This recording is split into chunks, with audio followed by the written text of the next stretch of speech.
Bonjour à toutes et à tous, très ravi, très heureux même de vous retrouver pour ce 36e numéro de Lignes Ouvertes, diffusé à la fois en direct sur les supports numériques de Paris-Normandie, mais aussi sur les ondes de Radio Sensation. Nous saluons les auditeurs de Radio Sensation. Quelques-uns des invités que nous allons vous proposer, vous allez pouvoir les questionner, comme d'habitude. Nous aurons l'astronaute Jean-François Clairvoy, il a volé dans l'espace, il va nous parler de confinement dans l'espace. Nous aurons également le directeur général de la compagnie de ferry DFDS France, ce sont eux notamment qui opèrent la ligne Dieppe-New Haven.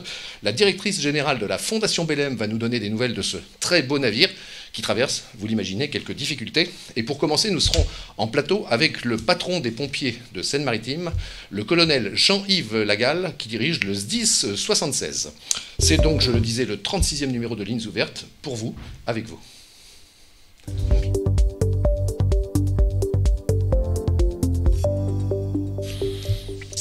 Bonjour, mon colonel. Bonjour. Et bonjour, Baptiste Leroux. Bonjour Sylvain. Baptiste Leroux, bonjour. Bonjour. Journaliste spécialisé police-justice de Paris-Normandie. C'est à vous que revient le privilège, je dirais, d'interviewer notre invité du jour. Mon colonel, bonjour. Merci d'avoir accepté notre invitation. Merci de votre invitation, surtout.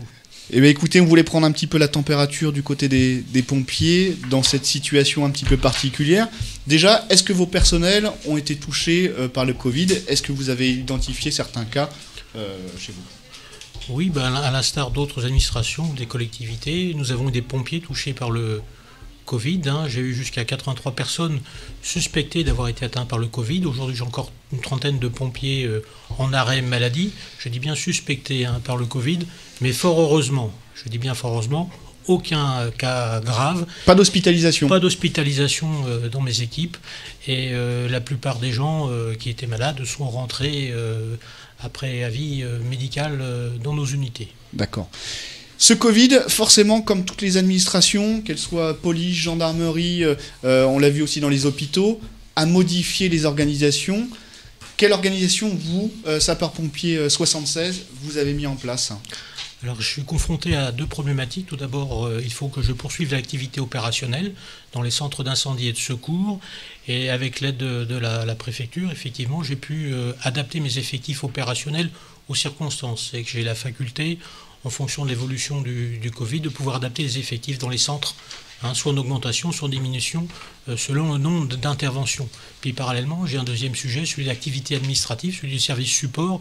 Et là, comme bon nombre d'administrations, ou de collectivités, je le disais, eh bien, les agents sont essentiellement en télétravail, hormis les agents qui travaillent dans les services techniques, qui réparent les camions ou qui font le réassort des produits pharmaceutiques. Vous comprenez, eux doivent être présents sur place. Mais voilà, on a un travail, finalement, une organisation qui est assez similaire à celle d'autres collectivités. Sur l'aspect opérationnel, est-ce que vous avez été contraint de fermer certaines casernes ou pas?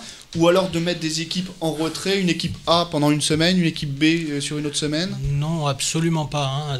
On travaille selon trois objectifs principaux aujourd'hui. Assurer la continuité de l'activité opérationnelle. Je disais adapter les effectifs. Donc on a maintenu, puisque l'activité opérationnelle a diminué 30%, en garde les effectifs pompiers professionnels. Nos sapeurs-pompiers volontaires qui étaient en garde, et je les en remercie parce que c'est une contrainte que je leur ai posée. Ils sont aujourd'hui en astreinte à domicile pour éviter justement que les flux se croisent, pompiers volontaires, pompiers professionnels, pour éviter la circulation du virus dans nos casernes. Et j'espère que là, prochainement, on pourra revenir à un fonctionnement nominal, mais l'objectif pour assurer la continuité des secours, c'est préserver la ressource opérationnelle. D'accord. Voilà, au maximum. Donc maintenir le juste équilibre entre les pompiers professionnels et les pompiers volontaires, garde ou astreinte, et d'avoir le juste nombre nécessaire dans nos casernes. Colonel, c'est l'habitude ici, on est en direct avec les internautes et donc on leur propose toujours de commenter, de prendre la parole. Donc je fais bref pour vous laisser reprendre le cours de vos échanges avec Baptiste Leroux. Simplement, je précise que Valérie, par exemple, nous rappelle que vous faites partie de tous celles et ceux à qui on doit beaucoup. Voilà. Et puis Nathalie qualifie les hommes et les femmes de votre profession d'anges gardiens. Voilà, je voulais le mentionner à ce stade de l'échange entre vous et Baptiste. Je vous remercie Valérie. Mais on compte au nombre, fort heureusement, on est le maillon d'une chaîne qui comprend beaucoup d'autres anges gardiens. Ils sont essentiels dans le fonctionnement de cette crise, que ce soit les services de l'État, les services des collectivités, les soignants bien évidemment, et tous les gens du quotidien qui travaillent sur les voiries pour assurer la continuité de la vie. Et nous, je suis fier avec mes équipes d'avoir intégré, de faire partie de cette chaîne de solidarité. Vous parliez tout à l'heure d'une baisse de 30% de votre activité. Oui. Est-ce que vous avez quand même beaucoup d'activités en lien avec le Covid ? Alors on a eu au départ, pas autant que nos collègues de l'Est ou de l'île de France, on a actuellement... on a eu un pic de 36 évacuations Covid sur une journée, c'est le maximum. Aujourd'hui, on a une moyenne sur 10 évacuations par jour au niveau départemental. Donc, ce n'est pas là notre activité essentielle, mais on en fait quand même. Il suffit d'un pour pouvoir attraper la maladie. Donc, on est vigilant sur ces questions-là. Quel est le protocole mis en place lorsque vous intervenez sur une personne avec suspicion de Covid-19 ? Alors, on travaille en relation avec le centre 15, bien évidemment, la régulation médicale. Lorsqu'elle appelle, il nous indique qu'on part sur une suspicion de Covid avérée. Nos sapeurs-pompiers sont équipés de tenues adaptées, ce qu'on appelle le kit biologique. Donc ils mettent une charlotte, des lunettes, des gants, une blouse et bien sûr le masque chirurgical, à la fois sur la victime et sur les sapeurs-pompiers. Donc ils évacuent la victime. Il y a régulation médicale pour le transport sur l'hôpital. Et au retour, il y a tout un protocole de désinfection, de retour à la caserne, avec des sas qui ont été mis en place. Et puis les vêtements souillés, je veux dire de protection, sont mis à l'écart et sont considérés comme des déchets infectieux et traités comme tels. Est-ce que vous avez eu assez de matériel de protection depuis le départ de l'arrivée du virus ? Oui, au SDI 76, nous avions un stock de masques chirurgicaux, de masques FFP2. La question qu'on se posait au départ, parce qu'on était dans l'inconnu, c'est savoir à quelle vitesse nous allons consommer ce stock en fonction du nombre de victimes que nous aurions à traiter. Fort heureusement, nous n'en avons pas eu tant que ça, ce qui fait qu'aujourd'hui, on gère notre stock et je ne suis pas en rupture, j'ai pas d'éléments. Puis il y a une chaîne de solidarité aussi. Nous avons été aidés par des industriels qui nous ont fourni par exemple des flacons en plastique pour mettre du gel hydroalcoolique. Que vous fabriquez vous-même ? Avec l'aide de la faculté de pharmacie. Vous savez, on a des pharmaciens, des élèves pharmaciens. Il y a une chaîne de solidarité, ils nous ont aidés là-dessus. Donc dans ce domaine-là, non, je ne suis pas en rupture de stock. D'accord. Et tous les jours, j'ai des indicateurs de suivi de mes stocks. Je les suis vraiment jour par jour. D'accord. Les médecins urgentistes ont constaté une baisse de l'activité pour tout ce qui est pathologie, je vais dire classique, les AVC, les crises cardiaques. Vous êtes sapeur-pompier en première ligne aussi sur ce type d'intervention, souvent complété avec une équipe du SMUR. Est-ce que vous aussi, vous avez constaté une baisse d'activité ? Si oui, comment vous l'expliquez ? Alors nous, je constate, si oui ou non, je ne force pas votre réponse. Je disais, il y a une baisse d'activité générale, mais on constate aussi que nous, sur les activités SWAP, on se recentre aussi sur nos cœurs de métier. Précisez SWAP pour le secours d'urgence à personne. Voilà. C'est-à-dire notre cœur de métier, nous, c'est l'urgence. Même dans le domaine du secours à personne, on intervient logiquement lorsque les vies sont en danger. Mais bien souvent, on fait aussi, on intervient parfois pour des carences d'ambulanciers privés ou pour ce qu'on appelle de la bobologie, et ça, on en fait moins. Je veux dire, une certaine peut-être de discipline des gens qui restent chez eux, soit parce qu'ils ont la crainte, je ne veux pas parler à leur place, mais d'aller à l'hôpital pour ne pas prendre le virus, ou tout simplement par civisme, pour se dire je ne vais pas aller pour n'importe quoi aux urgences, pour ne pas encombrer les équipes soignantes. Donc de ce fait, nous on fait moins de secours à personne, on en continue d'en faire, mais on le fait sur des choses beaucoup plus urgentes, alors qu'avant on faisait de l'urgence et puis tout un tas d'autres choses aujourd'hui. C'est-à-dire que le Covid a au moins eu ce mérite d'une intervention sur votre cœur de métier ? Il nous a recentré le Covid, si je peux dire, oui, effectivement, sur notre cœur de métier. D'accord. Oui, non, je voulais préciser, colonel, vous qui nous suivez, n'hésitez pas à poser des questions au colonel Jean-Yves Lagal, il y répondra volontiers. Dans certains départements, je ne sais pas si c'est le cas en Seine-Maritime, il a été constaté une hausse un petit peu des interventions de pompiers pour des personnes en mal-être, pour des personnes éventuellement suicidaires. Est-ce que vous avez aussi fait ce constat en Seine-Maritime ? Alors on en fait toujours, mais rien de significatif. D'accord. On le constate que on arrive à un moment du confinement, où les gens ont hâte du déconfinement. Il y a un mal-être par rapport à ça. Moi, je le vois aussi dans mes équipes. Les gens ont hâte de retrouver la vie d'avant, même s'il faut porter le masque comme en barrière. Mais non, vraiment rien de significatif. Les enfants, forcément, les écoles sont fermées. Là, on espère une réouverture à partir de lundi, mardi. Tout ça va être précisé cet après-midi par le Premier ministre. Les enfants sont à la maison. Forcément, il peut y avoir un risque d'accident domestique un peu plus élevé. Est-ce que vous avez perçu une augmentation ou pas? Non, là non plus, pas d'éléments significatifs par rapport à l'habitude. D'accord, ok. Et on s'oriente donc vers un déconfinement à partir de la semaine prochaine. Quelle va être l'organisation du SDIS 76? Est-ce qu'il va y avoir des changements? Est-ce qu'il va y avoir de nouvelles habitudes de prise? Alors par rapport à la date du 11 mai, nous on va rester très prudents, vigilants. On écoute bien les consignes gouvernementales relayées par les services de l'État. Le Premier ministre a bien dit que pendant les 3 semaines après le 11 mai, si le confinement a bien lieu le 11 mai, puisque je crois qu'on aura des éléments cet après-midi, ça va être détaillé, précisé. À partir de 16h. Ouais. Pour les services au moins administratifs, ceux qui pourront continuer au télétravail, on le fera. Au moins encore pendant 3 semaines, parce qu'il y a l'aspect à la fois technique du déconfinement, mais il y a l'aspect humain. Et c'est l'aspect humain que je vais mettre en avant pour le retour des agents. Certains ont des craintes, ont besoin d'être rassurés. Donc ça va être 3 semaines d'observation où la reprise va se faire progressivement dans les services. Et puis pareil dans les centres où l'activité, vous savez aujourd'hui on fait l'activité opérationnelle, mais j'ai gelé toutes les activités, les formations qu'on faisait habituellement dans la caserne pour préserver les effectifs et on va les reprendre progressivement. Pareil, les pompiers volontaires reviendront aussi progressivement dans les centres en garde.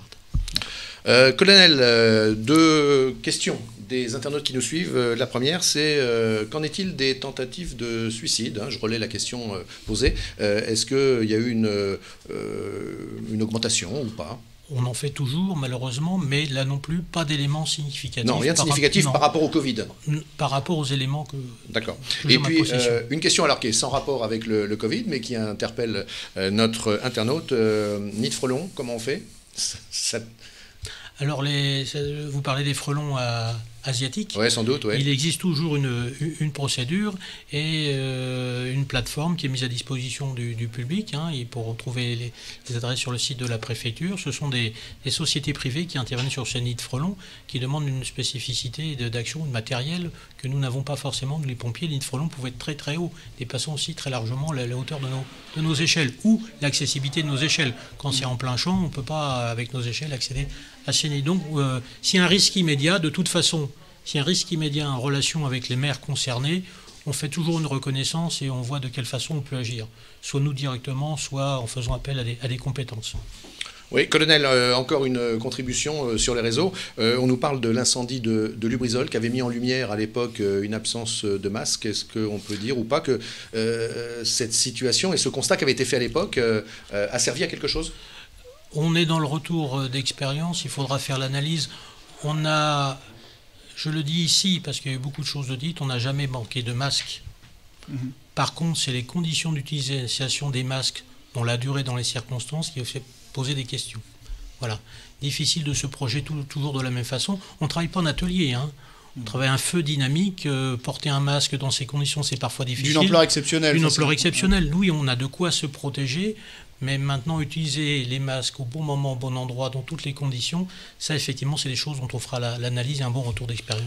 Colonel, encore une question de ceux qui nous suivent. Un internaute qui nous suit a un petit-fils ou fils, je ne sais plus, qui est passionné par les pompiers. Est-ce qu'il est possible de visiter vos installations? Alors on le fera quand on reviendra. Peut-être pas en ce moment. Pas en ce moment, mais voilà, quand on sera en retour sinon, normal. ça sera possible. Oui, il y a toujours des visites, on est ouvert au public pour montrer ce que l'on je voudrais, colonel, terminer par une dernière question. On a parlé, avant toute cette période qu'on connaît avec ce virus, on a parlé souvent de crise de vocation chez les jeunes, en particulier pour intégrer les pompiers volontaires. Est-ce que, malheureusement, tous ces événements qui vous portent un peu plus dans la lumière, est-ce que c'est de nature à relancer la motivation de celles et ceux dont vous pouvez avoir besoin dans le service? Pour être franc, je ne peux pas répondre à votre question, je n'en sais rien. Non. Mais il y avait on parlait quand même de... J'espère que des jeunes et des moins jeunes d'ailleurs, parce qu'on peut rentrer quasiment jusqu'à 50 et au-delà dans nos services, dès lors qu'on a la condition physique pour le faire, mais les personnes sont les bienvenues, hommes, femmes. Vous êtes toujours ouvert à celles et ceux qui seraient motivés? Oui, bien sûr, ceux qui veulent nous aider. Et je dis aussi pour les pompiers volontaires, il y a une donnée nouvelle qui arrive, c'est qu'on pourra demain rentrer comme pompier volontaire uniquement pour faire du secours à personne, sans être obligé de faire de l'incendie. ce qu'on appelle la compétence différenciée. Aujourd'hui, vous savez, quand vous rentrez, vous faites de tout. Donc ça veut dire des formations, des contraintes derrière. Demain, on va apporter un peu plus de souplesse, les textes nous le permettent, et les gens qui voudront s'engager au sein des sapeurs-pompiers uniquement pour faire du secours à personne pourront le faire. Voilà, c'est un élément peut-être de motivation supplémentaire pour ceux et celles que le feu rebuterait. Voilà. Merci mon colonel de nous avoir accordé un petit peu de temps. Mais merci à vous de m'avoir permis de m'exprimer sur ce que nous faisons. Voilà, et puis encore une fois, on l'a constaté, colonel, les réactions de celles et ceux qui nous suivent, bien sûr, vont dans le sens d'un merci, d'un soutien et puis d'un respect aussi au métier que vous faites. Eh ben, je ne manquerai pas de relayer tous ces merci à mes pompiers, mais qui regardent aussi les réseaux sociaux. Donc, et on vous laisse quitter le plateau avec le merci de Valérie, qui vous remercie à nouveau. Et merci Valérie, homme ou femme, parce que... C'est une femme. Merci madame. Voilà, merci mon colonel. Au revoir. Et on va donc enchaîner. Après vous, on va monter dans les hautes altitudes, on va prendre de la hauteur, on va même aller jusqu'à l'espace. Vous le savez, cette semaine, si vous nous suivez depuis lundi, eh bien, on a consacré un certain nombre de nos rendez-vous, ceux qu'on vous propose, à ceux qu'on appelle les aventuriers explorateurs. On a eu Mathieu Tordeur, qui est allé jusqu'au pôle sud français, jeune, et donc en ce sens, il était le premier à avoir accompli cet exploit sans ravitaillement et sans assistance. Nous avons également, après lui, reçu ici sur ce plateau par visioconférence l'explorateur suisse Bertrand Piccard, l'homme qui avait parcouru le tour du monde dernièrement avec le Solar Impulse, cet avion fonctionnant exclusivement à l'énergie électrique. Et puis là, eh bien, nous allons monter vers les hauteurs de la Station spatiale internationale, en quelque sorte, avec celui qui a volé dans l'espace, Jean-François Clairvoy, qui est en ligne avec nous. Bonjour, monsieur Clairvoy. Est-ce que vous m'entendez ? Est-ce que vous m'entendez ? Oui, je vous entends. Voilà. Voilà. Ben, écoutez, je peux considérer que c'est un honneur que vous nous faites en nous rejoignant sur le plateau en direct de Lignes Ouvertes. Voilà, vous êtes avec nous. Nous sommes également avec tous les internautes qui nous suivent, à la fois sur Paris Normandie et sur les ondes de Radio Sensation. Première question, elle est évidente. On a dû beaucoup vous la poser ces derniers temps à cause du confinement. Comment, à l'époque, vous avez vécu ce confinement là-haut, autour de la Terre ? Vous savez, le confinement est étanche dans l'espace, ce qui n'est pas le cas sur Terre. On peut sortir faire ses courses. Mais la vie à bord, je ne parle pas du travail, mais la vie, manger, dormir, se laver, c'est comme du camping, sauf qu'on est en apesanteur. Donc moi, j'ai l'impression là de faire du camping, mais chez moi. Voilà. Donc il faut que je m'organise avec les activités dans la journée, que je ne laisse pas le désordre s'installer, parce que quand on passe plus de temps chez soi que d'habitude, ben, c'est le bazar plus rapidement. Donc voilà, on ne s'entraîne pas au confinement, mais c'est une protection. On le perçoit comme un abri qui nous protège des menaces extérieures, parce que dehors, c'est le vide, c'est très hostile. Et je vais tout de suite commencer par une question que j'avais gardée précieusement de notre entretien là, il y a quelques jours avec l'aventurier du pôle Sud, Mathieu Tordeur. Juste avant qu'il quitte la liaison, je lui ai dit, est-ce qu'il y a une question que vous aimeriez poser à Jean-François Clairvoy ? Alors il m'a dit, c'est une question qui est, à mon avis, somme toute assez banale, mais je crois qu'elle doit tellement revenir chez celles et ceux qui sont les gens du terrestre comme nous. Mathieu nous a dit, demandez-lui ce qu'on ressent là-haut quand on voit la planète Terre depuis le hublot. Ah bah là, il faudrait me donner plusieurs jours. Je pourrais vous en parler pendant des heures et des heures. C'est un bouleversement d'abord sensoriel. On voit la Terre comme on ne l'a jamais vue. On la voit finie, elle est petite, sur fond noir d'encre de l'univers. Elle est isolée, il n'y a rien d'autre à proximité, unique, il n'y a rien qui lui ressemble. Et surtout, elle est magnifique, on tombe amoureux et on a des larmes aux yeux, même si vous êtes le plus endurci des astronautes, comme dans le film Gravity d'ailleurs, avec ce commandant de bord qui s'émerveille à regarder la Terre. Donc vraiment, c'est un bouleversement sensoriel, émotionnel, même intellectuel et spirituel. On se pose des questions sur la création, pour comment cet astre, cet objet céleste a pu être créé aussi beau et abritant une diversité aussi magnifique. Est-ce que vous avez connu le mal de l'espace ? Alors non, j'ai de la chance parce que j'ai beaucoup de mal de mer si je ne prends pas de médicaments dans les bateaux. Mais si les médicaments marchent bien, si je les prends. Mais dans l'espace, j'ai fait partie des trois quarts qui ne sont pas malades. Mais par contre, j'ai vu des collègues, il y en a eu au moins un dans chacun de mes 3 vols dans l'espace. J'avais pitié pour lui ou elle, mais ça dure que quelques heures, au pire 1 ou 2 journées. Jean-François Clairvoy, vous avez évoqué le film Gravity, dont on sait que l'acteur star est Georges Clooney, pardon. Georges Clooney. Vous évoquez ce film à dessein, puisque je rappelle qu'il est à voir ce soir, je crois, sur TF1. Et c'est Sandra Bullock, le rôle principal. Ah non, sur TMC. On accueille sur le plateau Jean-François Clairvoy, il y a des changements sur le plateau. Les deux journalistes, fétiches de Lignes Ouvertes, Thomas Dubois et Anthony Quindroy, qui continuent à vous poser des questions. Oui, Jean-François Clairvoy, bonjour. L'actualité aujourd'hui, maintenant, c'est de parler de déconfinement. Comment vous allez l'aborder déjà, puis quels sont les éventuels conseils que vous donneriez? Je crois que c'est une phase qui est aussi dure que le reste, finalement. Oui, je pense qu'il y a deux trucs fondamentaux. C'est y penser un petit peu, il ne faut pas que ce soit une obsession du matin au soir, mais il faut bien se préparer un plan de ce qu'on va faire chaque jour à partir de la progressivité du déconfinement. Et puis, surtout, appliquer le maximum de gestes barrières, même quand on est dehors. Je pense que si tout le monde l'applique, même si on avait même si on avait un déconfinement total, si tout le monde applique les gestes barrières et comprend ce qui est important pour ne pas propager ce virus, en se soupçonnant soi-même potentiellement porteur ou les autres potentiellement porteurs, on s'en sortira. Ce qu'il faut, c'est avoir conscience des règles à respecter. C'est comme nous dans l'espace, il y a des fondamentaux qu'il faut respecter en permanence pour la sécurité de l'équipage. Jean-François Clairvoy, il y a quelques semaines, une mission est rentrée de l'espace. Le premier mot qu'ont entendu vos collègues, c'était restez éloignés, ne vous touchez pas, ne vous parlez pas, enfin ne vous parlez pas, mais restez éloignés. Je suppose que quand on vient comme ça sur le sol après une mission, on a au contraire envie de contact, besoin de contact. Comment ils ont pu vivre cette période, ce retour finalement sur Terre avec ces contraintes de confinement? Je pense que c'est très difficile parce que l'être humain, dans sa nature sociale, il est tactile et donc c'est pas du tout naturel de rester à distance de ses proches. Mais je pense que du moment qu'ils sont prévenus à l'avance, quand vous êtes prévenus à l'avance, vous vous préparez mentalement. C'est le mental. Donc vous l'acceptez plus facilement, surtout si vous comprenez les raisons pour lesquelles il faut appliquer ces règles. Mais c'est pas facile. Comment vous occupez vos journées depuis 1 mois et demi? Alors moi, je suis en télétravail, donc je m'occupe toujours des vols R0G. Vous savez, ces vols que j'ai créés il y a 30 ans à bord de l'Airbus R0G. Maintenant, qui permet de recréer la vraie apesanteur. C'est un de mes rêves, ça. Et puis, je travaille aussi en consultance pour des projets spatiaux, donc toujours les vols à venir.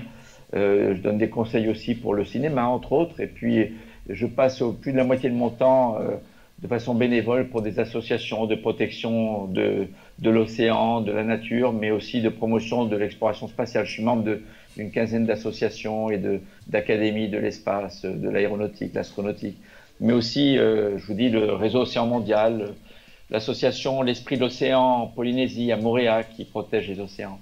2 questions, Jean-François Clairvoy, de nos spectateurs, auditeurs, puisque nous avons les deux.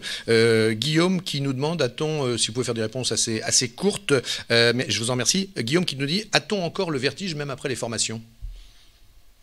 Non, le vertige, c'est propre à chacun, mais quand vous n'êtes pas attaché à une structure, c'est le cas des vols. Des personnes ont le vertige, mais prennent l'avion facilement. La notion de vertige n'existe pas dans les vols spatiaux. D'accord. Et on a Nathalie qui nous dit, en quelques mots, évidemment, c'est toujours difficile de répondre brièvement, comment est-ce qu'on gère le stress dans vos professions? Alors, le stress est évacué longtemps à l'avance à l'entraînement, puisqu'on s'entraîne dans des situations beaucoup plus difficiles au sol, en simulateur, que de situations qu'on rencontrera dans l'espace. Donc, comment en partir? On se sent prêt et il n'y a pas de stress. Vous êtes toujours professionnellement en contrat avec l'Agence spatiale européenne? Alors, je viens de prendre ma retraite après, je crois, le record mondial d'emploi dans la fonction, puisque j'ai été employé astronaute pendant 35 ans. Sélectionné très jeune à 26 ans et partant à la retraite à mes 60 ans. Anthony, la dernière question? Non, je disais traditionnel, retraite, mais on va la laisser à non, peut-être est-ce que la situation du moment peut mettre en danger des projets en ce moment d'exploration? Est-ce que on n'a pas beaucoup évoqué, peut-être même l'économie, l'aéronautique, enfin on l'a évoqué un petit peu sur ce plateau, mais est-ce qu'il peut y avoir des missions aujourd'hui compromises par le confinement actuel? L'aéronautique, le transport aérien est évidemment touché, mais l'astronautique, les fusées, les satellites, les vols spatiaux ne sont pas trop touchés parce que nous sommes habitués à travailler dans des règles très strictes de sécurité et de distance aux machines complexes, etc. Donc les vols spatiaux prévus continuent et on a toute une flopée de sondes qui vont partir vers Mars dans la fenêtre étroite qu'on a début juillet. Il n'y a pas de report prévu de ces missions. Et vous qui travaillez avec des associations environnementales, c'est ce que vous nous disiez, j'imagine que l'après-crise du coronavirus, c'est aussi quelque chose à prendre en compte pour préserver la planète, forcément. C'est un signal à prendre en compte. J'espère, va nous pousser, va nous aider à prendre plus de recul à l'échelle de l'humanité et comprendre que nous sommes une espèce vivante confinée sur un vaisseau spatial naturel, la Terre, et il n'y a pas d'autres échappatoires. Et donc, puisqu'on est confiné, il faut vivre avec ce qu'on a et ne pas dépenser plus chaque jour que ce que la nature nous a pensé. Vous savez, dans l'espace, nous sommes les champions de l'anti-gaspillage et du recyclage. Et si on appliquait ces règles à notre vaisseau spatial naturel, la Terre, eh bien, nos générations suivantes s'en porteraient mieux et pour un lointain futur. Allez, encore une question d'un internaute, Jean-François Clairvoy, qui nous demande, est-ce que vous pensez que l'exploration spatiale sur la Lune, avec les projets dont on parle, et puis plus lointainement vers Mars, est-ce que vous pensez que ça va demeurer une forme de priorité qui demeurera, alors qu'avec tout ce que nous vivons, nous sommes ramenés à des préoccupations qui sont très quotidiennes et très basiques de notre survie? L'exploration de la Lune ou les vols habités ne sont pas une priorité. C'est une toute petite partie des activités spatiales qui sont essentiellement dédiées à rendre service à la communauté, à l'espèce humaine.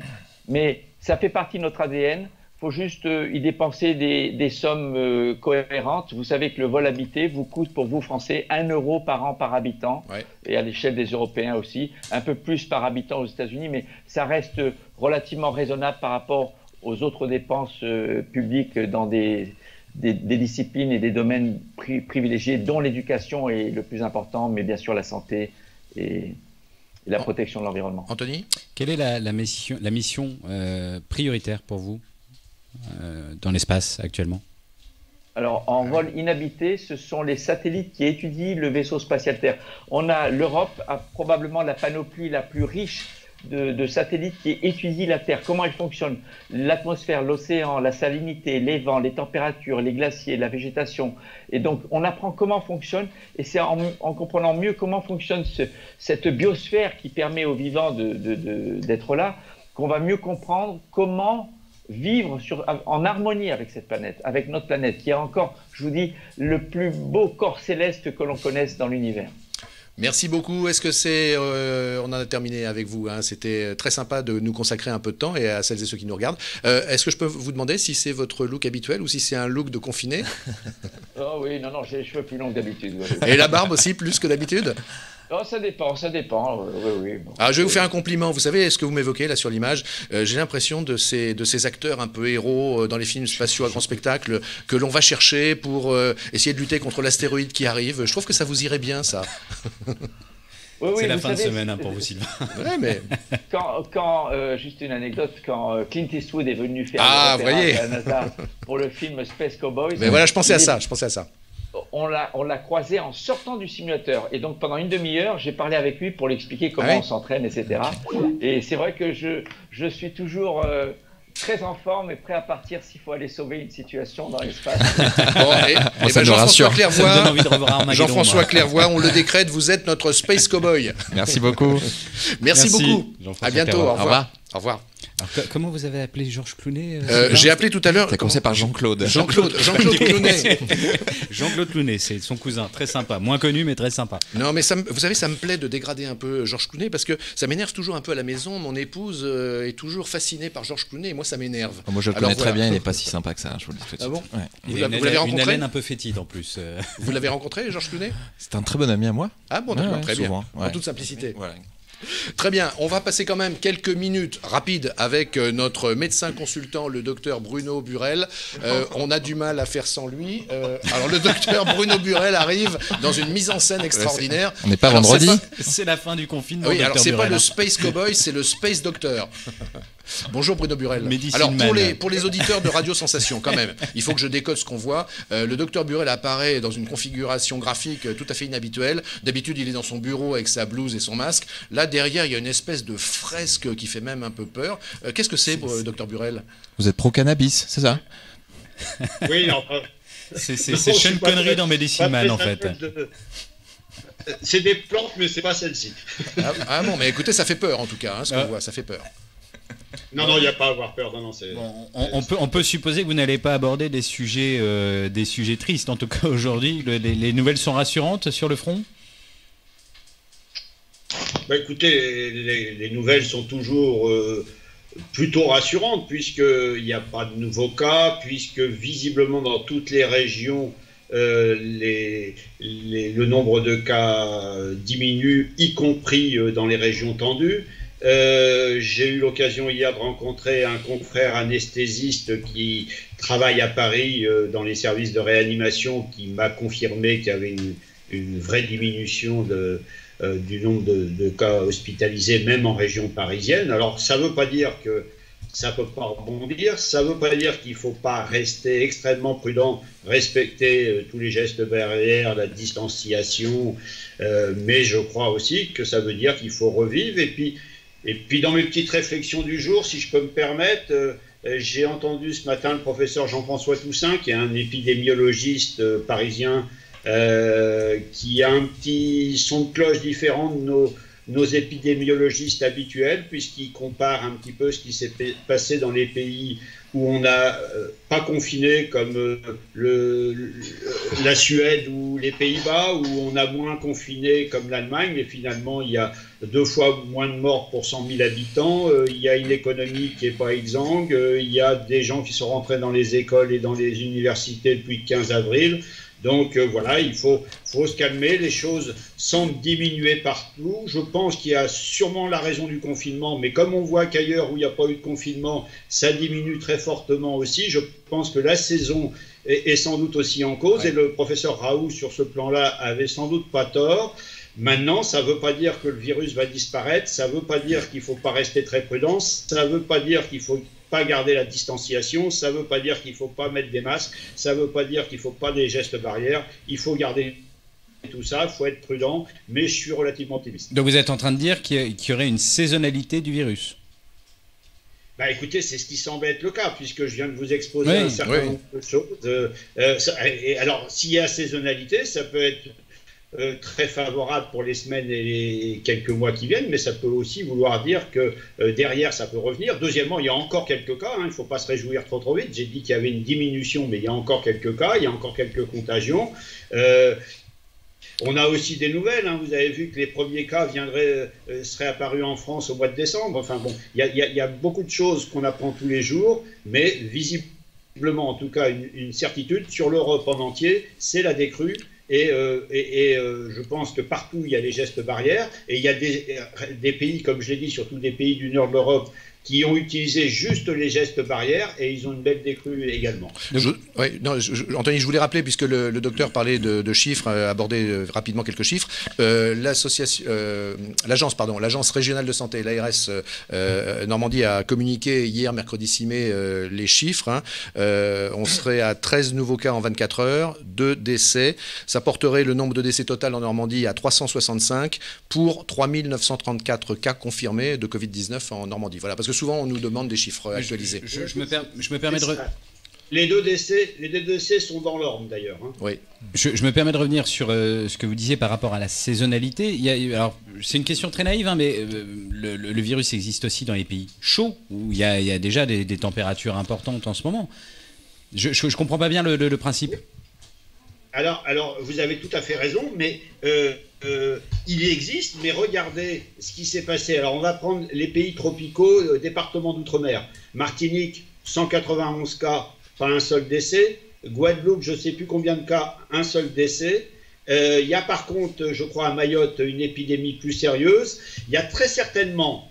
et en Afrique, pour répondre à votre question, en Afrique, il y a des cas. Ça ne veut pas dire que parce qu'il fait meilleur, il n'y a plus de cas. Je l'ai d'ailleurs dit tout à l'heure, il va continuer à y en avoir un petit peu, il faut garder les mesures barrières. Mais visiblement, il n'y a pas du tout d'explosion en Afrique telle qu'on l'a craint il y a 2 mois. Et donc, il y a sûrement une amélioration avec la lumière et la chaleur qui ne sont pas propices, mais partout, les virus n'aiment pas ça, la chaleur et la lumière. Donc la saison est sans doute peu propice au développement du virus, ça ne veut pas dire qu'il n'y a pas de cas. Et puis il y a peut-être aussi le fait que plus il fait beau, plus on ouvre les fenêtres, moins il y a de confinement atmosphérique, et on a bien vu que là où il y avait des clusters, c'était dans des salles de classe, c'était dans des colonies, c'était dans des services de réanimation Covid, c'est-à-dire des endroits assez confinés où il y avait une concentration importante de virus Covid.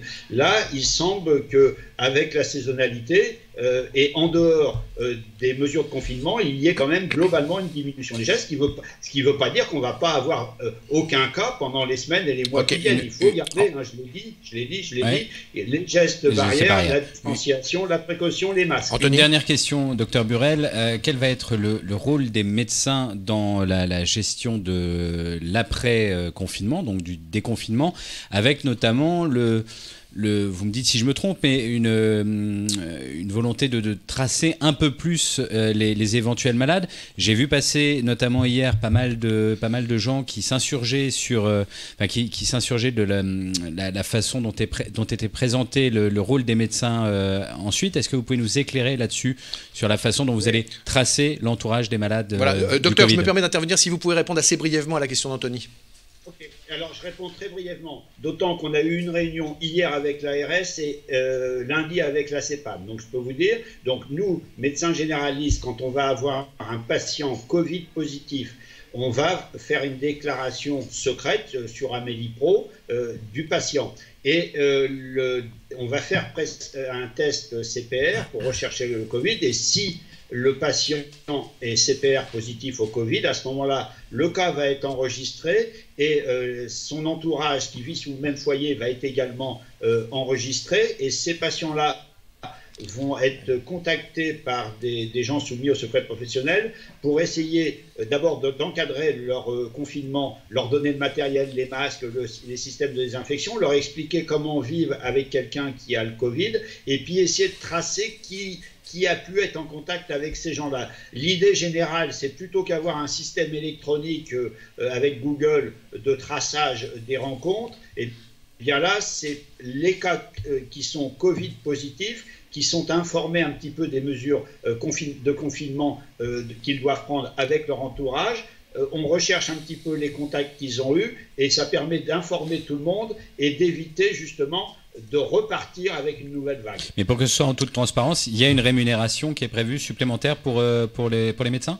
Alors, il paraît, je crois que la consultation totale, parce qu'il y a tout un travail informatique, il faut aller rechercher chez les familles déclarées, et je crois que le coût total, il y a un supplément de 30 € à la consultation du médecin généraliste pour tout ce travail-là, à condition que c'est assez drôle d'ailleurs, parce que si le médecin va faire sa déclaration dès qu'il a le cas clinique typique, et j'en ai encore vu un hier, mais vraiment très typique, avec la perte du goût, la gêne thoracique. Mais si cette personne-là revient Covid négatif, eh bien, elle ne sera pas contactée, et le médecin n'aura pas cette rémunération. Mais si par contre le test est positif, à ce moment-là, de fait, toute la mise en route du dispositif. Merci beaucoup, docteur Burel.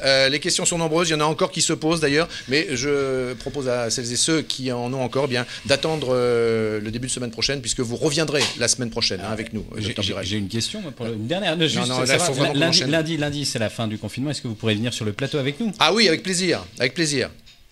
On vous invite sur le plateau, docteur. Je vais essayer de m'organiser. Il faut que je regarde mes rendez-vous. Vers quelle heure? Midi et demi? On verra, on calera ça. On calera ça. Parfait. On calera ça. Je regarde mon planning. Voilà, merci beaucoup. À la semaine prochaine, docteur Burel. On établit le contact avec Christelle Delarose, c'est la directrice générale de la fondation Belém, le navire, ce superbe navire qui a de gros soucis en ce moment, bien sûr, notamment de rentabilité. Juste une communication que nous aimerions vous faire. Si la question du journal Paris-Normandie et de toutes les équipes et de tous ces canaux de diffusion vous intéresse, vous n'ignorez pas que c'est difficile pour les médias en ce moment. Les recettes publicitaires, bien sûr, ne sont plus présente, eh bien, vous pouvez consulter une émission qui a été réalisée hier soir par notre partenaire ActoaProd au Club de la Presse de Normandie. Ça s'appelait #PassanPN. Elle est disponible en replay. Vous pouvez la regarder, c'est très intéressant. Il y avait de très nombreuses personnalités qui y participaient, notamment Catherine Morin-Desailly, la sénatrice de Seine-Maritime, Hervé Morin, le président de région, Bertrand Bélanger, le président du département et d'autres personnes encore. Voilà, le lien de la vidéo s'inscrit sur le chat. N'hésitez pas à consulter cette vidéo pour autant que vous vous intéressiez à l'avenir de Paris-Normandie et de toutes ses équipes. Merci à vous et on est en ligne avec Christelle Delarose. Bonjour Christelle. Bonjour. Bonjour Sylvain, bonjour à tous. Voilà, Christelle, on est heureux de vous accueillir. Vous êtes, je le répète, aux auditeurs de Radio Sensation et également à tous ceux qui nous suivent sur les supports numériques de Paris-Normandie. Vous êtes la directrice générale de la Fondation Belém.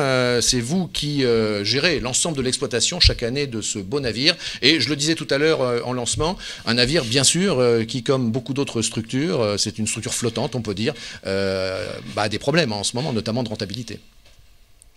Alors, tout d'abord, la difficulté de la Fondation, pour l'instant, c'est de ne pas pouvoir faire naviguer le navire. On est contraint de l'avoir mis à l'abri. On a choisi Saint-Nazaire. On n'a pas laissé sur la Loire parce que c'était dangereux. Et on a réduit l'équipage à 2 hommes d'équipage en attendant le moment où on pourra renaviguer, puisque c'est ce qu'on attend tous. Il y a l'entretien, j'imagine, malgré tout, même si le bateau navigue pas, il y a des choses à faire dessus.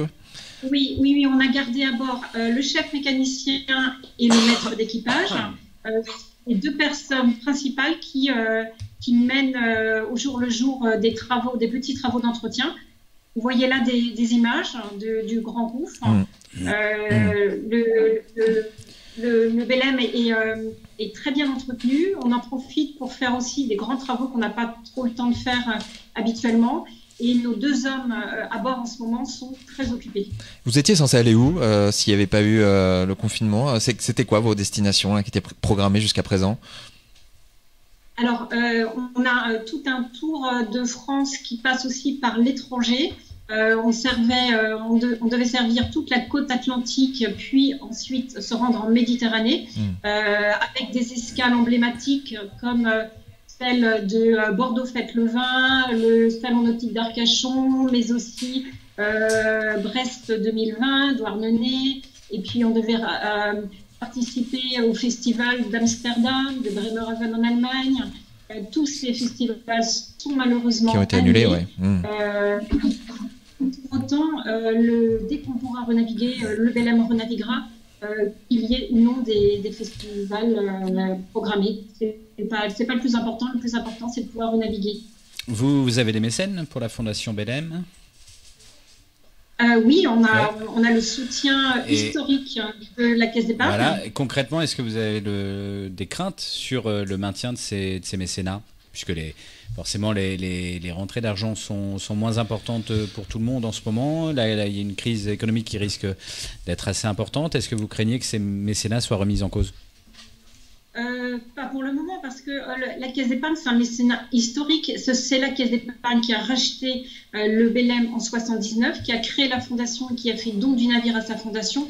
Donc, c'est un mécène historique, complètement impliqué et fidèle. Donc, il n'y a pas de crainte à ce niveau-là. Est-ce que vous pouvez juste nous rappeler combien de personnes ça représente, le Belém, combien de personnes travaillent dessus, les équipes, tout ce que ça représente? Alors, en fait, concernant le navire en lui-même, l'équipage, c'est 16 hommes d'équipage. Pour avoir 16 hommes d'équipage à l'année, et en fait, en période d'hivernage, on réduit l'équipage à 5 ou 6 hommes. Ça veut dire qu'on emploie 40 marins à l'année. Donc ça, c'est pour le côté Belém. Par contre, au siège, on est une équipe très, très petite et très, très légère. En fait, on est 3 permanents et on prend l'été un stagiaire et on prend aussi un contrat en alternance pour s'occuper des donateurs. Quelles sont vos attentes peut-être, vos espoirs là pour pouvoir reprendre la mer? Est-ce que vous avez, sans mauvais jeu de mots, un horizon qui se dégage un petit peu? Bravo. Alors, on fait des études pour pouvoir renaviguer, pour pouvoir accueillir du public et respecter les consignes gouvernementales. Je ne vous cache pas que ce n'est pas simple. Pour l'instant, on n'a pas encore toutes les solutions. On les cherche. Elles seront forcément différentes que dans un restaurant traditionnel, où c'est quand même très différent. Mais par contre, on ne prendra pas de risque par rapport à notre équipage. Donc, si on n'arrive pas à verrouiller, on ne repartira que lorsqu'on aura tout verrouillé et qu'on pourra assurer, limiter au maximum le risque sanitaire à bord. Sylvain me fait les gros yeux, mais j'ai quand même une dernière question. C'est un budget de combien pour entretenir le Belém à l'année et pour l'équipage? C'est un peu... Je pense que vous allez être étonné, mais c'est un budget qui atteint 3 millions par an. Oui, je suis étonné, mais je ne sais pas dans quel sens je dois être étonné. C'est beaucoup, c'est pas beaucoup pour un navire de ce type? On a du mal à se rendre compte, ouais. Si, c'est beaucoup. C'est beaucoup, beaucoup d'argent. C'est oui. beaucoup d'argent pour. En fait, je me rends pas compte, moi, 3 mois de Il salaire. faut comprendre que c'est un château. Il faut comprendre que c'est un château. Ben oui, c'est un vrai château. Énorme.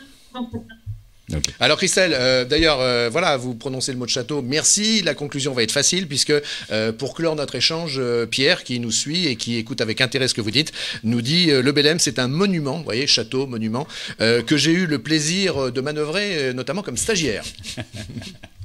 Merci beaucoup Christelle Delarose. Merci beaucoup de nous avoir donné des nouvelles du Belém. Le Belém, il passe par la Normandie régulièrement, donc forcément, on a ici un attachement affectif à ce très beau navire. Merci encore. On va passer maintenant à un autre sujet, mais on est toujours sur l'eau. Le Belém, c'est à la fois pour les stagiaires qui viennent se faire la main un peu sur la pratique de la voile, c'est aussi les touristes qui viennent le fréquenter lors des escales dans les ports, mais sur la mer, il y a aussi des ferries qui assurent notamment les liaisons entre Dieppe et New Haven, mais pas seulement. Et on a plaisir à être quelques instants avec le manager général de la compagnie, manager général France de la compagnie DFDS, qui assure notamment, et je l'ai dit et pas seulement, la liaison Dieppe-New Haven. Bonjour Jean-Claude Charlot. Bonjour. Bonjour. Écoutez, je suis très satisfait parce qu'on m'avait dit que vous seriez en liaison téléphone et vous êtes finalement en liaison image, donc c'est top. Merci beaucoup. Alors, écoutez, forcément, on braque le projecteur sur la liaison Dieppe-New Haven. Vous pouvez nous dire comment cette liaison subit cette crise du Covid et qu'est-ce que ça impacte et quelles sont les conséquences pour vous et aussi pour ceux qui fréquentent, qu'ils soient particuliers, touristes ou qu'ils soient, bien sûr, opérateurs de camions de marchandises. Alors, au niveau de la liaison, DFDS a dû prendre un certain nombre de mesures, notamment concomitamment avec la procédure de confinement. Donc, nous avons réduit le 22 mars la capacité du navire à 75 personnes, chauffeurs routiers et passagers. Le mois de mars a connu une toute petite activité passagers, je dirais une première quinzaine à peu près normale, et après il y a eu un petit peu de clients où on était sur un retour dans leur pays d'origine. L'impact pour nous il est évident. On fait un mois d'avril quasiment avec aucun passager à bord. Et quelles sont vos visibilités pour la reprise de l'activité? Elles sont très. On est vraiment dans le brouillard. Quels sont vos horizons, comme dirait Thomas Dubois? Aujourd'hui, on a, au moment où je vous parle, même pas le décret de loi sur le confinement, le déconfinement qui pourrait avoir lieu sur les navires. Et la problématique, c'est qu'on est entre deux pays, la France et l'Angleterre, qui ont des politiques complètement différentes, en tout cas au départ, sur la gestion du Covid. Donc justement, c'est ce que j'allais vous demander, si vous aviez, entre la France et l'Angleterre, vous aviez fait face à des règles, des contraintes qui étaient différentes. Tout à fait. Ouais. Tout à fait. L'Angleterre n'avait pas du tout pris la stratégie de la France au début de la crise en ne confinant pas, ce qui a donné lieu d'ailleurs à des comportements qui étaient un peu difficilement compréhensibles pour des citoyens britanniques. Mais pour schématiser, l'Angleterre est rentrée dans ce qui se fait dans tous les pays d'Europe avec un jour de retard. Ouais. Donc ce que l'on espère, c'est que l'Angleterre va pouvoir être rapidement déconfinée et on appelle de tous nos voeux un retour à une saison à peu près normale, au moins sur la période estivale, mais aujourd'hui il n'y a aucune garantie que cela puisse arriver. On annonçait à une époque en Angleterre un confinement très très long. Je ne sais pas si aujourd'hui ça se confirme. Quelles sont les news que vous avez? Alors c'était effectivement les préconisations de départ et de ce que je peux voir sur l'évolution de la politique, notamment avec mes collègues britanniques, c'est qu'il y a à peu près 15 jours de retard par rapport à la France et avec un pic épidémique qui est plus élevé que celui de la France. Donc ils ne sont pas encore dans la même phase que nous. Ce qui rend d'autant plus difficile la visibilité sur la saison. Quelles sont les raisons qui vous pousseraient à espérer pour une reprise plus ou moins satisfaisante du métier que vous faites? Déjà, nous, on a pris le parti de continuer à opérer pour nos clients fret. Je pense que c'est très important. On s'inscrit vraiment dans la chaîne logistique d'approvisionnement en denrées de première nécessité pour l'Angleterre, que ce soit sur la ligne de Dieppe-Newhaven, mais aussi sur notre autre ligne transmanche. Donc ça, on met un point d'honneur à assumer notre mission, très clairement. Concernant le passager, on a bien entendu énormément envie de revoir nos usagers sur nos lignes, et je pense que c'est aussi ce qu'il faut pour l'activité du territoire normand. De revoir très vite les touristes. Juste une question très pratique, je me mets à la place de celles et ceux qui chaque jour nous regardent et qui auraient envie d'aller sur le site de réservation d'une traversée entre Dieppe et Newhaven. Quand on va sur votre site actuellement, on s'aperçoit que bien sûr toutes les cases sont grisées. Je crois qu'il n'y en a pas qui se déclenchent pour l'instant. À partir de quand on va pouvoir réeffectuer des traversées pour aller goûter le plaisir du tourisme en Angleterre? Alors aujourd'hui, les consignes gouvernementales sont que le transport de passagers est autorisé pour des raisons impérieuses qui sont connues en France. Dès que les levées, je dirais, de ces mesures seront effectuées, on ouvrira de nouveau notre site aux réservations. Et en fait, on le gère un petit peu comme ça se fait au niveau politique, avec une réactivité, mais aussi un peu au jour le jour. Une question quand même, on parle justement d'une reprise. Est-ce que cette crise va avoir un impact sur vos tarifs? Oui. Alors sur les tarifs, non, on n'a pas. Déjà, Dieppe-Newhaven est dans une délégation de service public, donc on a un cadre au niveau tarifaire. Je pense très sincèrement ils sont renégociés régulièrement, ces tarifs. Pardon? Ils sont renégociés tous les 2 ans, les tarifs, c'est ça? Il y a un cadre juridique, mais je pense que aucun opérateur ferry aujourd'hui ne pourrait vous dire qu'il est assez riche pour faire l'économie de prendre un passager. Donc, merci beaucoup. Si la crainte c'est d'avoir des augmentations de tarifs, très clairement, c'est pas du tout dans l'air du temps. Merci beaucoup, Jean-Claude Charlot. Excusez-moi, j'avais juste un tout petit peu anticipé le merci beaucoup. Merci d'avoir passé ce moment avec nous, effectivement, pour nous avoir parlé de cette connexion maritime entre les côtes françaises et les côtes anglaises. Puis on espère que, évidemment, comme pour tous ceux qui sont à la tête de grandes machines économiques, les choses iront de mieux en mieux pour vous. Merci à vous, au revoir. Merci, bonne journée. Merci, au revoir. Toujours en direct sur Radio Sensation et sur les supports numériques de Paris Normandie. Justement, on parlait d'une entreprise, DFDS. On va continuer à parler de quelques entreprises, plutôt sous l'angle positif en général, comme il sait le faire. Notre ami Sébastien Coll, le rédacteur en chef du journal des entreprises de Normandie. Il vient de temps en temps sur le plateau nous rejoindre avec 3 brèves pour nous dire ce qui se passe dans, comme je dis toujours, les entreprises du coin, les entreprises qui sont autour de nous et qui font vivre notre territoire normand. Bonjour Sébastien Coll. Bonjour Sébastien. Sébastien qui remet sa mèche. Bonjour Sylvain. J'aime bien le geste, Sébastien, de là, on se repeigne avant le direct. Comment allez-vous? C'est parce que vous m'avez pris par surprise, j'étais en train de régler des problèmes informatiques. Bon, écoutez, c'est la surprise du direct, tant mieux. Et donc, alors, faites plaisir à celles et ceux qui nous regardent. 3 brèves, allez, 3 photos et 3 brèves de Sébastien Coll.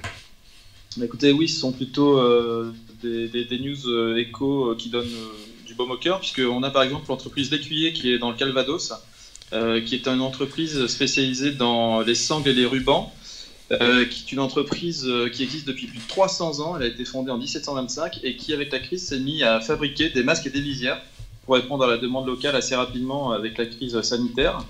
Elle a décidé d'ailleurs de consentir un investissement conséquent de 700 000 € pour justement faire perdurer cette nouvelle production, ce qui va lui permettre normalement de produire entre 5 à 8 millions de masques par semaine, et ça dès le début du mois de juin.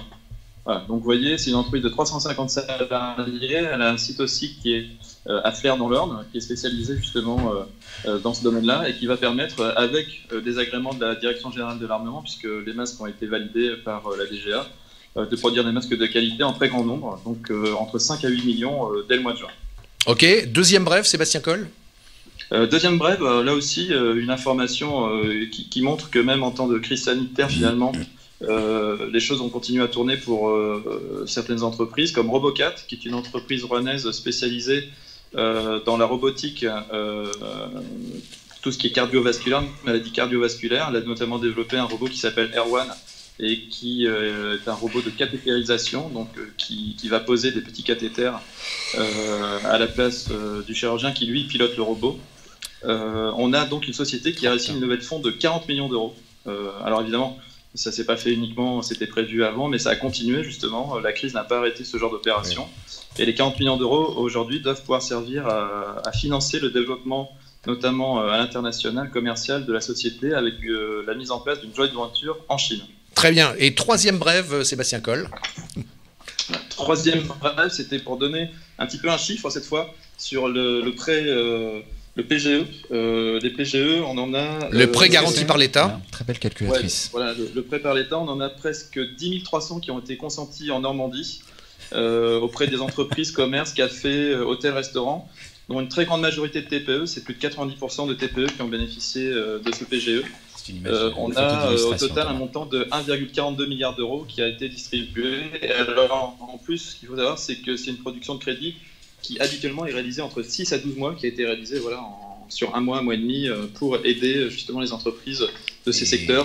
On nous demande, Sébastien, on nous demande actuellement si vous avez des infos sur les auto-écoles. Les auto-écoles, écoutez, non, ça, c'est pas un secteur sur lequel j'ai beaucoup d'informations. On en a, nous, ici. On pourra faire un point lundi, oui. Oui, on pourra faire un point lundi. Alors, écoutez, vous qui nous posez une question sur les auto-écoles, restez avec nous lundi à partir de midi. On vous répondra, on abordera ça. Anthony creuse le sujet.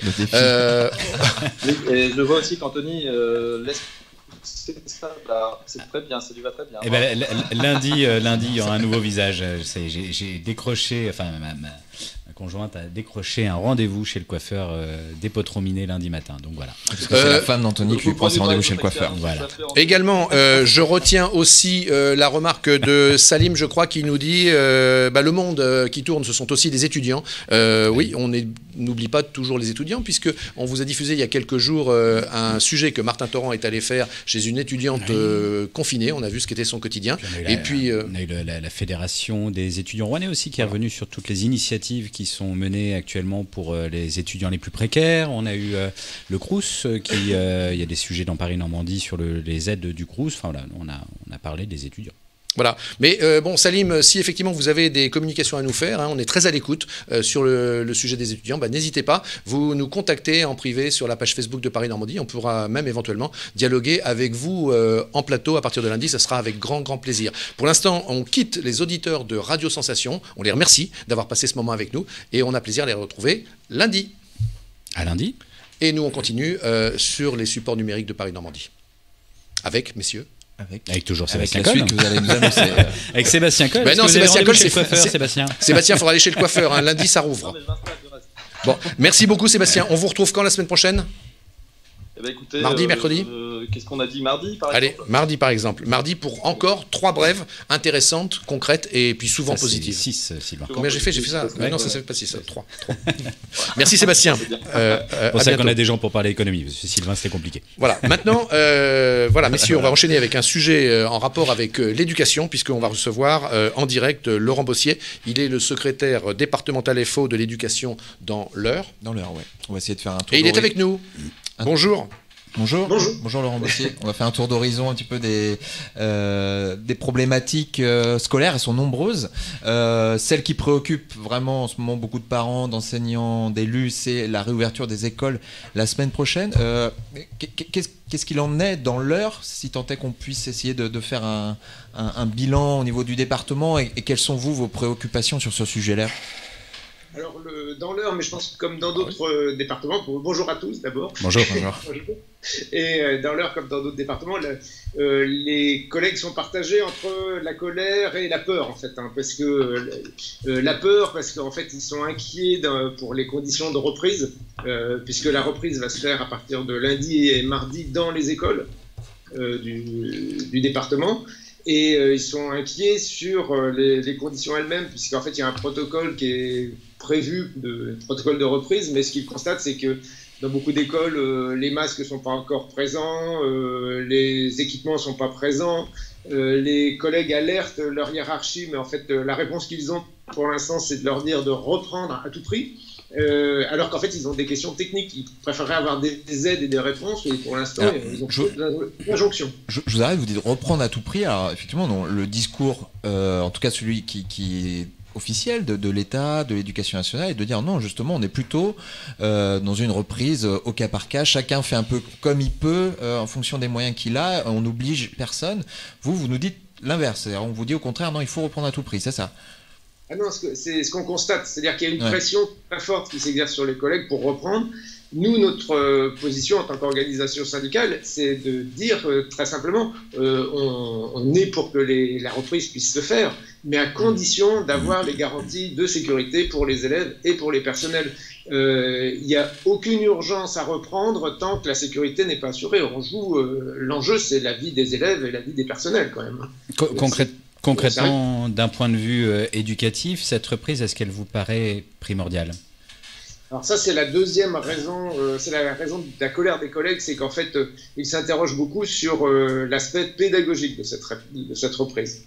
C'est-à-dire qu'en fait, là, tel que c'est organisé, ce qui apparaît, c'est que ça va plutôt être de la garderie que de l'enseignement. Et ça pose problème parce que vouloir à tout prix faire revenir des élèves dans des conditions qui ne sont pas satisfaisantes, pour nous, dans beaucoup d'écoles, les mesures barrières et les gestes de sécurité ne sont pas applicables. Il y a des établissements où les couloirs sont très petits, donc pour pouvoir garantir la distanciation sociale, c'est très compliqué.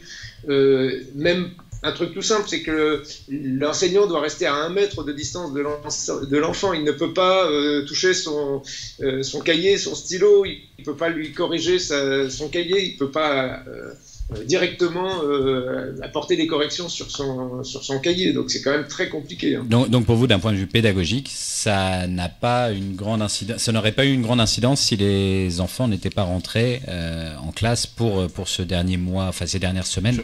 Ce que veut dire Anthony, je pense, c'est l'argument qui est donné aujourd'hui sur la nécessité de mettre fin aux inégalités scolaires et surtout de permettre aux décrocheurs de ne pas trop s'éloigner. Je ne sais pas ce que vous en pensez. Moi, j'en profite. J'ai rencontré madame le maire de Petit-Quevilly ce matin qui me disait qu'il se rendait compte que ce n'était pas forcément justement ces élèves-là qui revenaient aujourd'hui à l'école. Ah ben exactement. Là, vous pointez le cœur du problème. C'est-à-dire qu'en fait, le ministre nous a annoncé qu'il y avait urgence à faire reprendre les élèves parce qu'il y avait une inégalité sociale et que les élèves décrocheurs devaient pouvoir revenir en premier. Or, comme les familles ne sont pas obligées de renvoyer leurs enfants à l'école, de les scolariser, c'est justement ces élèves-là qui vont être les plus difficiles à faire revenir à l'école. Et nous, on est inquiets, c'est qu'en fait, non seulement ils ne vont pas forcément revenir, ça va être très compliqué de les faire revenir, mais en plus, on craint qu'il n'ait pas non plus l'enseignement à distance. C'est pourtant ce que disait la rectrice il y a encore peu de temps, c'était que la priorité était donnée aux élèves qui étaient en difficulté et qu'ils allaient même essayer d'aller les chercher. C'est pas ce que vous retrouvez sur le terrain ? Ben, c'est très très difficile. Les collègues sont confrontés à une difficulté, c'est d'arriver à contacter ces familles et à prendre contact et à faire travailler ces élèves pour des raisons toutes simples, parfois très techniques, c'est-à-dire qu'il y a des élèves qui n'ont pas de connexion ou qui ont une connexion Internet qui est très faible ou du matériel informatique très faible. Et c'est parfois pas d'équipement informatique. Et ça a été très difficile pour les établissements, par exemple, de prendre contact avec ces familles pour parfois leur fournir du matériel. Peut-être un petit mot, parce qu'on parle essentiellement là du premier degré. Est-ce qu'on peut dire quelques mots sur les collèges et les lycées ? Alors les lycées qui ne rouvriront pas dans la région, et les collèges, qu'est-ce que vous pouvez nous dire éventuellement sur ce sujet assez rapidement, si possible ? Sur les collèges, c'est la même situation en fait. Les collègues sont inquiets parce que on est dans le flou, on a des informations contradictoires. Les collègues, on leur demande de venir préparer cette rentrée, mais alors il y en a dans les établissements qui sont inquiets pour les mêmes raisons, c'est-à-dire qu'en fait ils se rendent compte qu'on va leur demander de faire de la garderie. Je prends un exemple tout simple. Il y a des chefs d'établissement qui s'inquiètent parce que leur établissement n'a pas de préau. S'il pleut, les élèves se retrouvent entassés dans le peu de lieux de préservation de la pluie, des couloirs, etc. Donc les chefs d'établissement sont confrontés à de véritables casse-têtes. Donc nous, on dit la sagesse, c'est de préserver la santé des élèves et des personnels, et pour ça, il n'y a pas d'urgence. les syndicats de chefs d'établissement demandent que la rentrée se fasse en septembre. Nous, on n'est pas contre le fait de reprendre, on est contre le fait de mettre en danger les personnels et les élèves. Merci beaucoup, Laurent Bossier. Merci Laurent Bossier. Et puis, excusez-nous, on a un petit peu dérivé au niveau du planning et vous avez eu la gentillesse d'attendre et on vous en remercie. Merci. Bonne journée. Merci à vous. Au revoir. Encore 2 sujets dans Lignes Ouvertes aujourd'hui. Restez avec nous. Un sujet musique. Ouais, et puis ensuite de la magie. Ça sera la dernière apparition de Draco parce qu'après le business reprend, si je puis dire. Il va nous expliquer ça. Donc ne ratez pas la dernière intervention de Draco le magicien juste à venir après le sujet que nous présente. En fait, on reste un peu dans l'éducation puisque c'est un prof. Alors on a décidé de lui accorder quelques minutes dans cette émission parce que c'est un prof de musique en collège. Alors il est d'ici, il est du coin, mais il enseigne actuellement à Amiens. Et pendant cette période de confinement, ce qui est pas si banal que ça, il a mis en ligne des vidéos pour ses élèves sur YouTube, des vidéos plutôt décalées, assez originales. C'est Tristan, bonjour. Bonjour Tristan Amis, bonjour. Je ne sais pas si on aura l'occasion, il faudrait peut-être voir avec la régie, je ne sais pas si on aura l'occasion de voir des extraits, on aura l'occasion, je confirme. De ces vidéos. En quelques mots, Tristan, c'est quoi cette idée de on va dire, c'est une forme d'histoire de la musique un peu décalée, c'est ça ?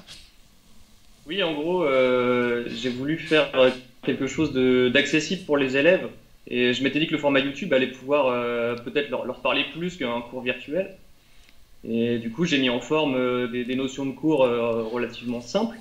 Et j'ai voulu expliquer, du coup, illustrer par des images, par des extraits de musique, avec un format assez dynamique. Alors, je suis désolé, j'ai pas compris le principe. Alors, je sais pas, je pense que peut-être qu'Adrien en régie peut nous diffuser quelques dizaines de secondes peut-être d'une vidéo.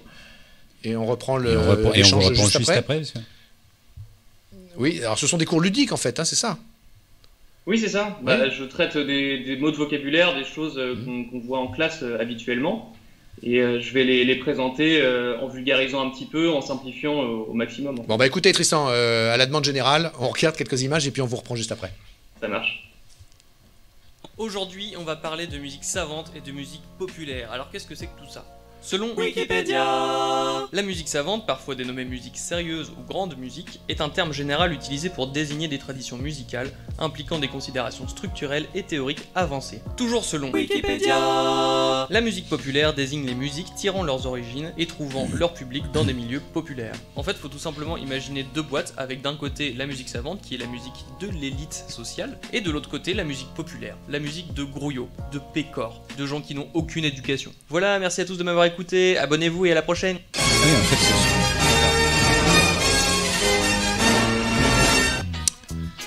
mais tu te moques de qui Elle a terminé la vidéo. Ok. Vous vous doutez bien que ça s'arrête pas là, ce serait beaucoup trop simple. Et nous, on aime bien les choses compliquées.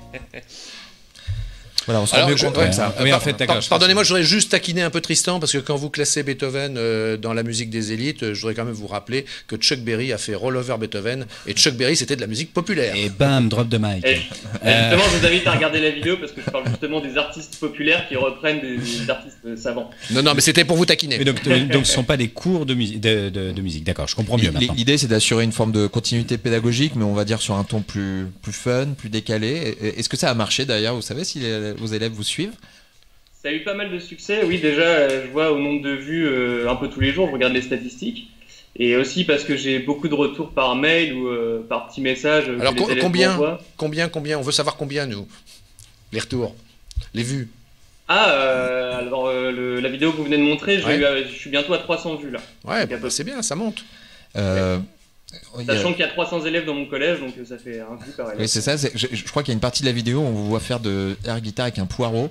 La rentrée va être compliquée, non ? Il était quelle heure ? Il était combien de grammes ? Il était tard. La rentrée va être compliquée, là, pour le coup, non ? Vous craignez pas de vous faire chambrer un peu, non ? Non. C'est pas... Bon, en tout cas... Au contraire, je pense que ça va ils vont être étonnés de voir un professeur sur YouTube. Je pense que...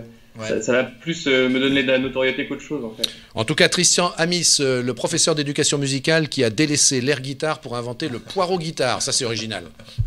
Merci beaucoup Tristan. On vous retrouve. Mon inspectrice vous écoute, je crois. Juste dire en quelques mots, est-ce qu'on les retrouve ces vidéos si on veut simplement les regarder pour le plaisir. Alors j'ai créé une chaîne en fait qui s'appelle Éducation musicale Guy Maréchal, qui à la base était censée être que pour mes élèves. Et là, je suis en train de me demander si je vais les publier ou pas. D'accord. Et ça va, je sais pas encore. Ok. Pour nous, c'est oui. Au courant. Oui. On vote oui. Bon, et vos élèves vous regardent là actuellement en direct? Je pense qu'il doit y en avoir un ou deux, oui, qui ont dû avoir l'information, je sais pas comment. Bon, bah écoutez, moi j'ai 20 sur 20 direct. Voilà. 20 sur 20 à tout le monde. Et puis voilà, je voudrais dire à tous vos élèves qu'ils ont le professeur d'éducation musicale le plus cool de la planète. Hein. Puis, merci beaucoup. J'ai cru comprendre qu'il écoutait ACDC en plus. Oui. Ah oui. Plein de choses aussi. Hein. Michel Sardou aussi. Ah non, Michel Sardou, ça j'en ai marre. Ouais. Et ben voilà, on coupe la communication tout de suite. Faut pas exagérer quand même. Merci beaucoup. Merci Tristan. Merci Tristan. Au revoir et bravo pour avoir développé ces outils pédagogiques à l'attention de vos élèves. Et puis nous, eh bien, on termine cette session du jeudi. Oui, je dis bien jeudi 7 mai en direct avec le magicien le plus populaire de notre territoire. J'ai nommé Draco, qui va rentrer à l'instant, mais Martin le cadreur est en train de préparer sa caméra.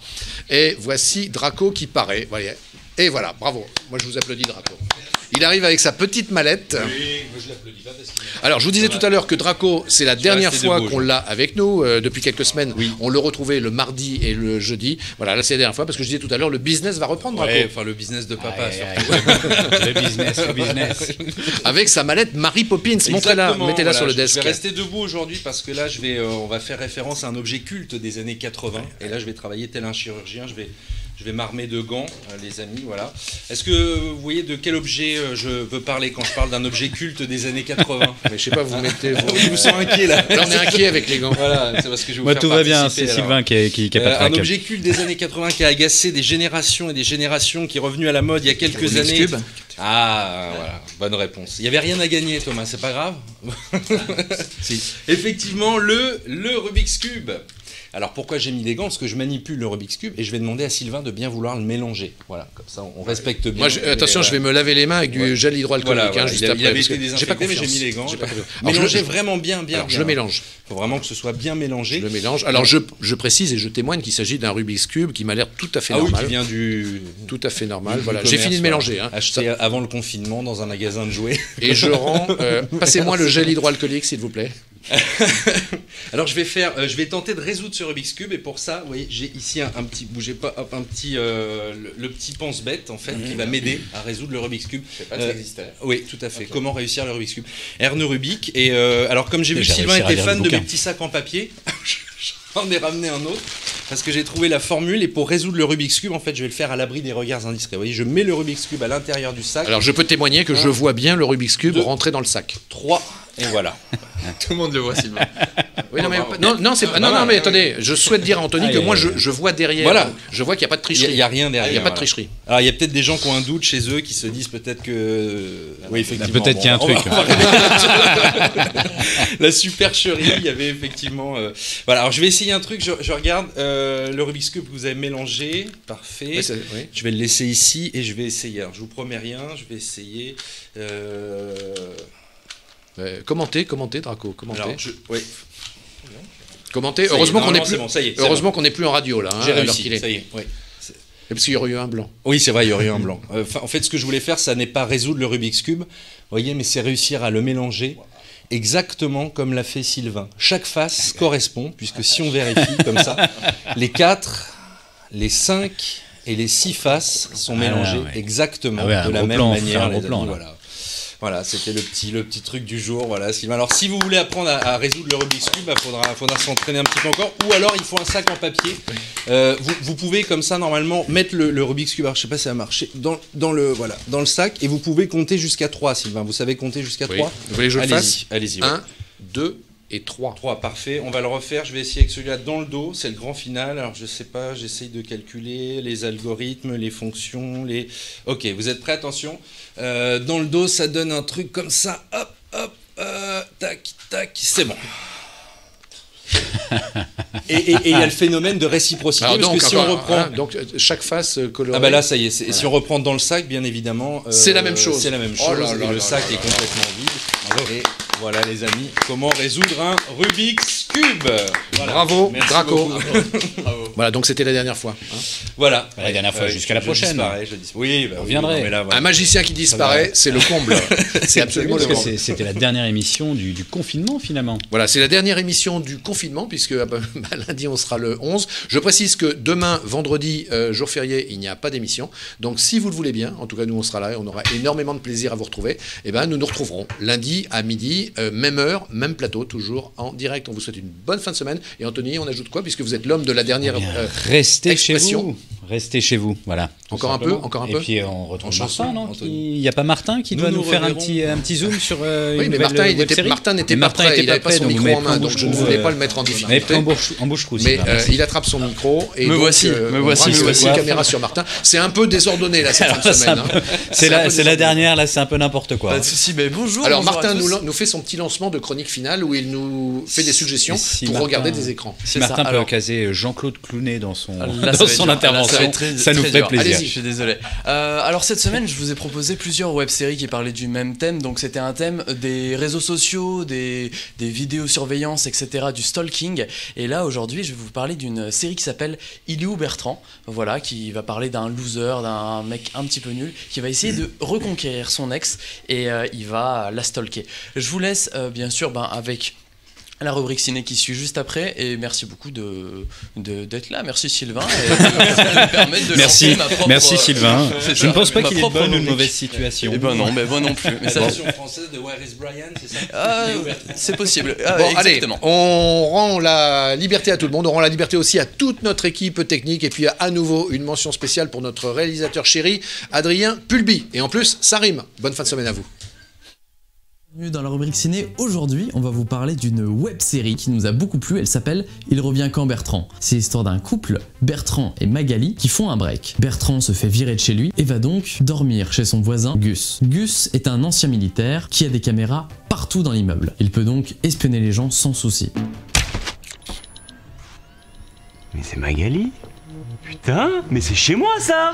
Vous avez hacké toutes les webcams de l'immeuble? Mais vous êtes complètement... Ça fait 2 ans que vous nous espionnez? Je préfère le terme observer. Je peux dormir ici cette nuit. J'en peux plus de ce break. Je la vois partout. Je la vois sur Facebook, sur Twitter, sur Instagram. Elle parle à tout le monde, sauf à moi. Vous allez reconquérir votre Magalou. Et vous allez lui prouver que vous aussi, vous êtes intéressant. Bertrand, lui, est nul, fade, transparent, bref, un gros naze. Son but est de tout faire pour reconquérir le cœur de Magali. Il va donc utiliser et sortir sa plus fine stratégie en faisant croire sur les réseaux sociaux qu'il parcourt le tour du monde, qu'il sort de sa zone de confort et qu'il va enfin vivre des aventures. Comme il est chez Gus, il peut prendre possession de la caméra qui est dans le salon de Magali. Est-ce qu'on peut aller trop loin par amour? Écoutez Gus, j'y arriverai pas, d'accord? Moi je sais pas mentir, je l'ai jamais fait, je vais rater. Je t'aime. Non, la vidéo, regarde là, c'est un cœur, ça veut dire... Tout l'art de la guerre est basé sur la tuerie. Et tu reviens quand? Pour une fois, je vous propose une comédie, et en plus, elle a été produite par Arte. Vous pouvez la retrouver en tapant tout simplement Il est où Bertrand sur internet, elle sera sur le site d'Arte.